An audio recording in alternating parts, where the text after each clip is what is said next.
¿Qué me dirías si te dijera que dentro de ti, justo ahora, miles de células están decidiendo si se vuelven cancerosas o no? Parecería un poco exagerado, pero la realidad es que sucede más o menos así. Lamentablemente cada vez veo más casos de cáncer en personas jóvenes. Quizás sea un sesgo de la profesión, pero lo cierto es que algunos tipos de cáncer sí están aumentando. Ya no es raro, por ejemplo, escuchar a alguien cercano a nosotros que haya sido diagnosticado. De hecho, personas cercanas a mí han venido a preguntarme qué significa exactamente este diagnóstico. Porque todos sabemos que existe como tal, pero ¿cómo se ve realmente en el cuerpo? ¿Qué provoca realmente esta enfermedad que lleva milenios afectando a la humanidad? Bueno, antes de llevarte al mundo microscópico, quiero mostrarte cómo se ve un tumor a simple vista. Este es un ejemplo real de cáncer de mama. Observa cómo el tejido normal de la mama es suave, amarillo, grasoso. Ahora nota este cambio brusco. Esta zona de aquí es blanca, es dura, es firme al tacto. Esto es el tumor o el cáncer. Este cambio de textura y color es lo que nos alerta a nosotros los patólogos sobre la presencia de cáncer cuando evaluamos un tejido.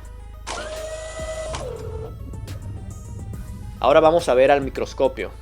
Este es el tejido mamario sano. Observa cómo las células están bien organizadas, son pequeñas, funcionales.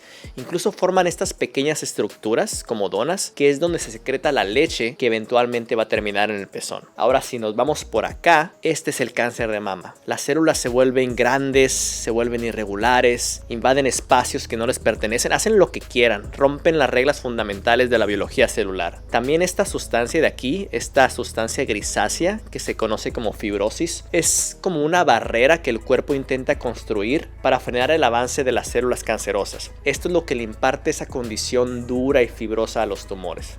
La lucha contra el cáncer tiene miles de años. Desde el papiro de Edwin Smith, un texto médico egipcio de alrededor de los 1600 a.C., se describe cómo los médicos egipcios identificaban tumores tocándolos, sintiéndolos minuciosamente e incluso tratándolos con métodos muy drásticos como el taladro de fuego que servía para cauterizar los tumores.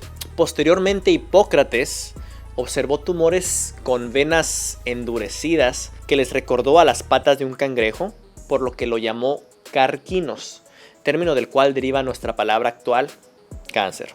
Incluso existieron tratamientos mágicos, muy mágicos, como el mencionado en el papiro de Caún, donde básicamente fumigaban el útero de una paciente con humo de carne asada para combatir un posible cáncer uterino. Pero más allá de esta breve vista al pasado, definamos claramente qué es cáncer el día de hoy.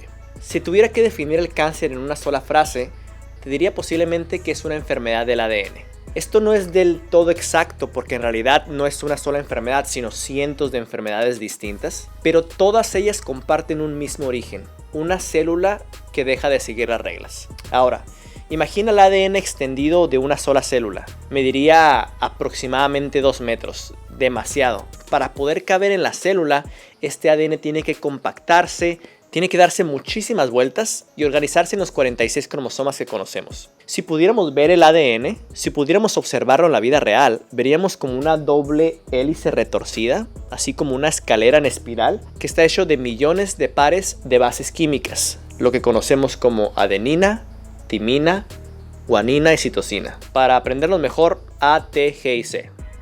Esta secuencia precisa dicta las instrucciones para el funcionamiento de cada célula. Una mutación ocurre específicamente cuando hay un cambio en la secuencia normal del ADN. Por ejemplo, si originalmente un pedacito de tu ADN consistía de una A seguida de una T, pero después de fumarte una cajetilla de cigarros, por ejemplo, evaluamos ese mismo pedacito y ahora es una A seguida de una G, por decir un ejemplo, enhorabuena, campeón, te acabas de ganar una mutación.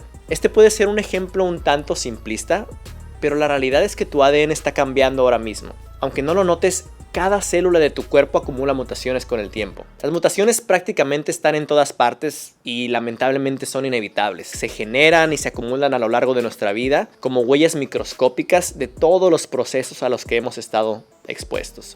Primero que nada, cada vez que una célula se divide, lo cual pasa todos los días a todas horas, su ADN debe de copiarse. Y aunque nuestras enzimas que se encargan del copy-paste del ADN son increíblemente precisas, pues no son perfectas. Siempre hay un pequeño margen de error, una mínima probabilidad de que se inserte una base incorrecta. Ahora, con miles de millones de células dividiéndose constantemente, estos errores son prácticamente inevitables. Cada vez que una célula se divide, cada proceso metabólico e incluso cada exposición externa a la radiación solar, al humo del tabaco, al alcohol, etc., genera mutaciones. Bueno, ahora que entendemos que es una mutación, sí vale la pena enfatizar que no todas las mutaciones terminan en cáncer, afortunadamente. Como las mutaciones se producen al azar, la mayoría de ellas afectan partes del ADN que no tienen un impacto real en la célula. Sin embargo, en ocasiones, una mutación cae ahí, justo en genes cruciales que regulan la proliferación o la muerte celular,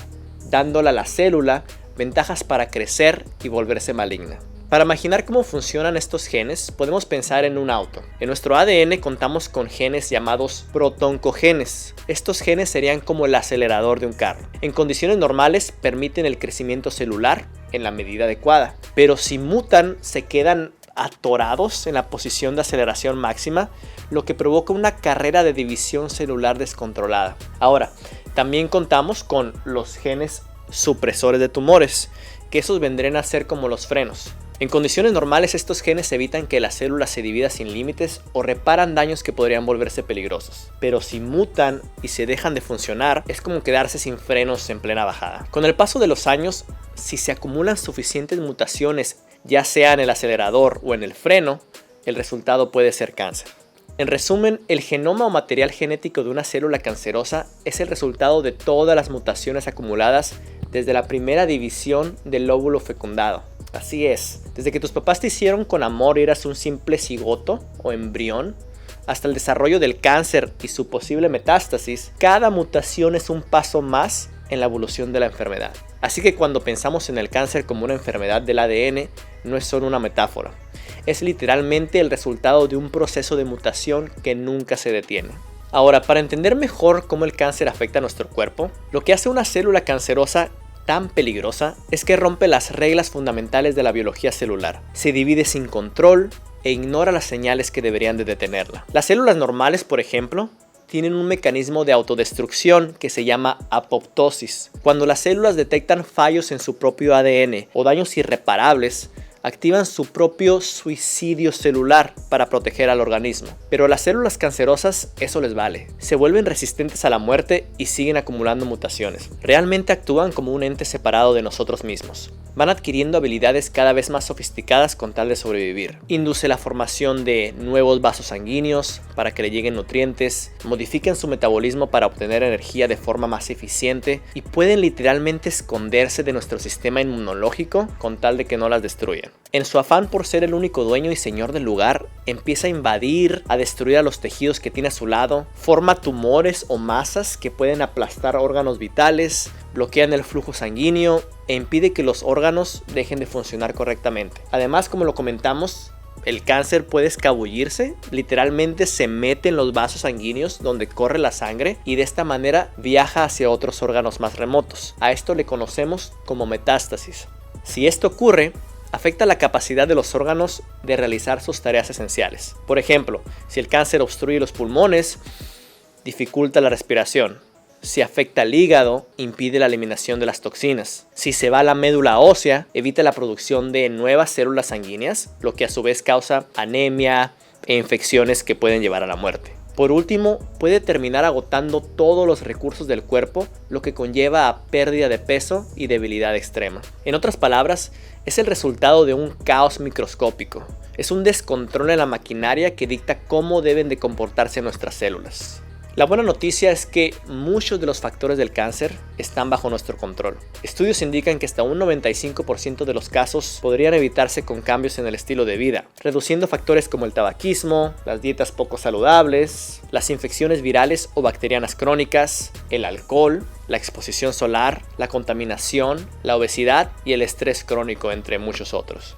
Además, afortunadamente los tratamientos han tenido avances súper importantes últimamente. A inicios del siglo XX, prácticamente casi todo se resumía en cirugía, radiación o quimioterapia. Hoy en día tenemos la tecnología para analizar genomas completos del cáncer de forma muy rápida, lo cual nos permite identificar con precisión las mutaciones específicas que dieron origen al tumor y así desarrollar fármacos dirigidos, capaces de afectar a las células malignas en donde les duele, y a su vez reduciendo el daño en las células sanas. En algún otro momento hablaremos de estos tratamientos especializados. Lo que yo veo y anticipo es que en unas décadas muchos cánceres que hoy son mortales se van a transformar en padecimientos crónicos o incluso prevenibles, como si tuvieras diabetes o hipertensión. El cáncer, que por siglos fue totalmente indescifrable, afortunadamente cada vez es más comprensible. Cada descubrimiento que se hace puede traducirse años más tarde en un nuevo tratamiento para los pacientes. Entender esta enfermedad desde adentro no es solo fascinante, sino crucial para nuestra propia supervivencia. Yo soy tu amigo,